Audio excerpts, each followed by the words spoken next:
the significance to The Ohio State University in being recognized with the Paul Simon Award for Comprehensive Internationalization? What does it mean to the university?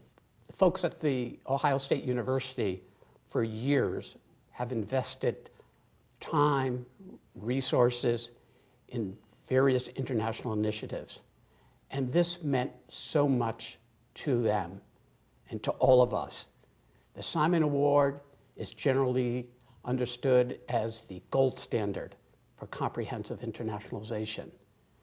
And by winning this, it sent a strong, strong message that we are moving closer and closer to being a preeminent global university.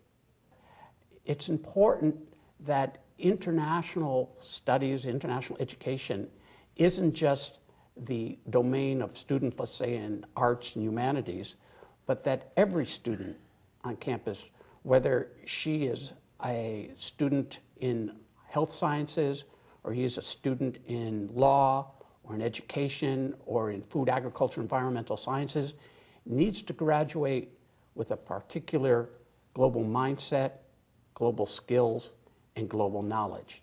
And so we have worked with the faculty with an understanding that not one size fits all to develop curricular enhancement called the Global Option that now has been adopted by a number of different colleges, from public health to engineering to education to business.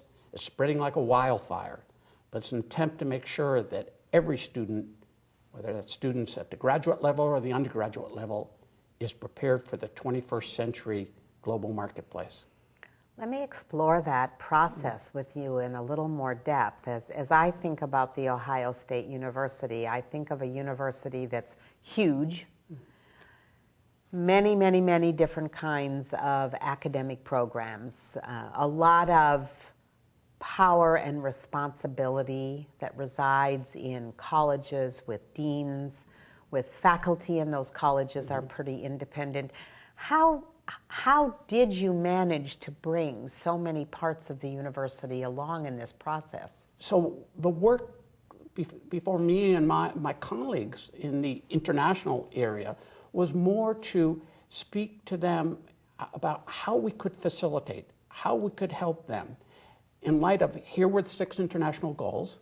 The university had stated that these were goals that were not just goals for one unit, but for the entire university, and that part of their evaluations as deans and faculty would be based upon how they contributed to advancing those 6 international goals within their units.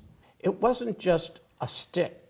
There were certainly carrots, because the underlying assumption and the way we look at things at the university is that if comprehensive internationalization does not enrich the core missions of the university, core missions of a unit, and again we go back to teaching and learning, research and discovery, and outreach engagement, then it's not going to be able to be taken as something that enhances value.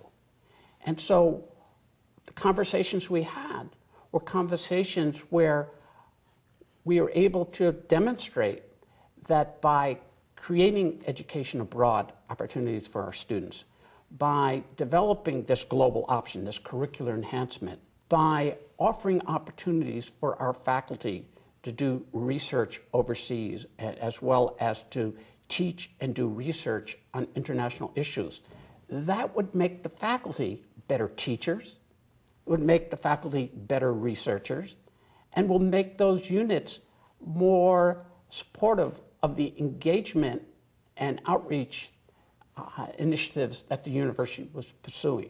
What advice would you have for the president of a similar sized and missioned university who wanted to accomplish the same changes at his or her university that have been accomplished at The Ohio State? I think the advice would start with the understanding that if internationalization is going to have a receptive audience, at the university, that one has to speak about it in terms of how it enhances the core priorities of the university. So the elevator speech that I always give, and it always depends on whether it's a skyscraper or a smaller building, but nevertheless, the elevator speech is that internationalization is key to enriching the core missions of the university: the research and discovery, the teaching and learning, and the outreach and engagement. And so if presidents focused on how it would lift all boats, rather than being seen as just a silo, the message will be greatly understood, and that there is a much greater likelihood that it will find its way into the DNA of the institution. Perhaps you could sum up the key elements of success at The Ohio State University for your comprehensive internationalization efforts. What has it taken to succeed? We've reached a certain level of success, though we have much more room to grow. And again, it's simple. For us, when the stakeholders, the actors, came to the recognition that comprehensive internationalization enriched, strengthened those core missions of teaching and learning, research and discovery, and outreach and engagement, they knew that we were on the path to becoming a preeminent global university. Comprehensive internationalization has to become and is part of the DNA of the university, and that presidents and provosts, they come and they go, but if internationalization is going to be successful, it's got to be part of the culture.